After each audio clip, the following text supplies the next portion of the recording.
Welcome back to Turf Talk, Premier Summer Meeting Edition. Ed DeRosa alongside my new colleague Scott Shapiro, no stranger to the California circuit for Brisnet.com, but now Louisville-based, and Scott, based on your previous week's Twitter feed. I know you're excited for the summer racing. Yeah, we've had the Triple Crown season come and go. A couple of decent races or decent cards of late, but this is what I look forward to most.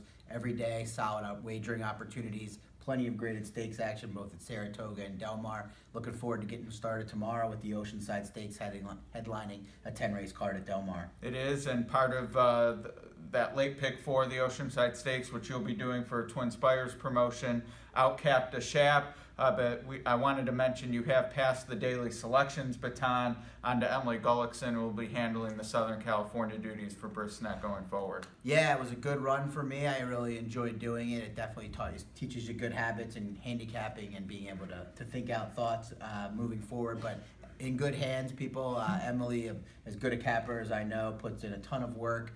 Very amazing at doing trip notes and whatnot, so I expect her to do at least as good, if not better, than I did. All right, well, definitely looking forward to her thoughts daily. That is daily selections for Brisnet, for Del Mar, and of course she'll go on to Santa Anita, Los Al, etc. But we do have a promotion on Twin Spires, Out Cap Da Shap. We'll be back tomorrow to get maybe a specific pick on the Oceanside and talk opening day at Saratoga. But just in general, tell people about the promotion. Yeah, it's a real good promotion we've got going. I'll be putting up a ticket every Wednesday afternoon now. We decided to do Wednesday. It'll be a pick four ticket that I'll be able to play up to $100 or less.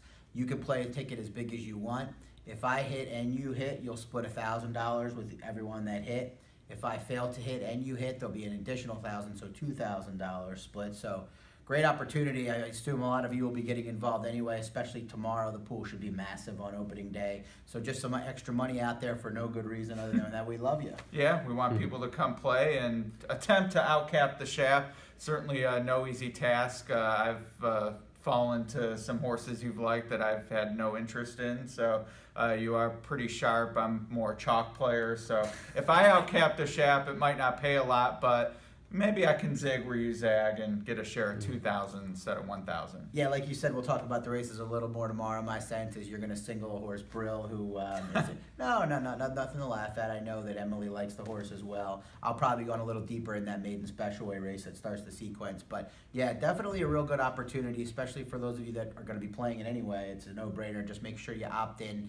You'll have to opt in tomorrow specifically for opening day, and then I think the rest of the cards you'll just have to opt in once and you'll be involved every Wednesday. All right, well, we will put the link to Emily's selections, the opt-in on Twin Spires, all that good stuff in the comments, along with links to Brisnet PPs. You did mention Brill, who's in a maiden special weight. Don't need to get into the race specifically, but a big part of the summer racing is these two-year-old racing. A lot of people have different angles they like. Really, every race is different based on who's in and things like that. But you open the page, you see it's a two-year-old maiden special weight. In your mind, what flickers is something you immediately look for? Well, for me, I know not everyone's into trainer stats. I know some people are more than others. To me, the most useful trainer stats are guys that try to win first out. You see guys like Richard Mandela, for instance, take significant money in a lot of these races because these talented horses, Beholder, Paradise Woods come to mind. Some of them have won first out, but he doesn't crank his horses first out, where other guys are all in trying to win first out, or at least have them cranked and ready to go. So that's the first thing to me. I always like looking at the dam side for precocity. And then, of course, I like the Andy Harrington works, amongst other work reports around that are available on Brisnet, to kind of fine-tune the selection. So it's a number of boxes I like horses to check.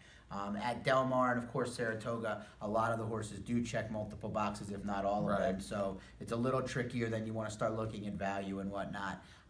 But like you said, a real exciting time for those of us that like to play these maiden races. Well, I'm more pedigree stats than trainer. I think both have their place, and it all comes down to price eventually. I mean, when they check every box and they're 2 to 5, I mean, you're still not excited just because they check every box and they're 2 to 5.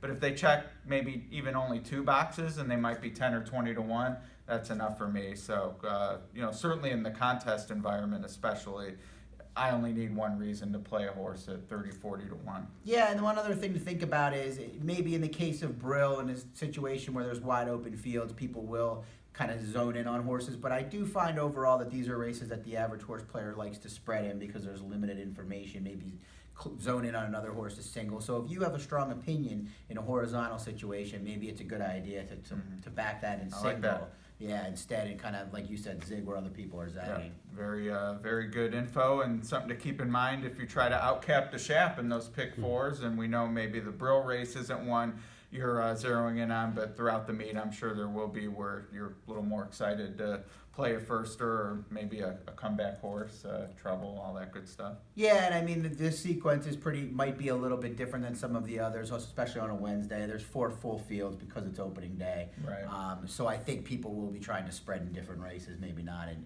but a lot of them, the maiden races are generally full at Del Mar. They get a lot of 2-year-olds down there. You might have a shot to, most people will be spreading and then trying to single in a more compact group. If you can kind of do the opposite, sometimes it'll pay a little more than it should, perhaps, instead of getting an underlaid price. All right, well, we'll put you on the spot tomorrow for an actual pick, talk a little Saratoga, and see what your opening day hat looks like. So people will be excited to tune in for that. This has been Turf Talk. Join us for On Point tomorrow.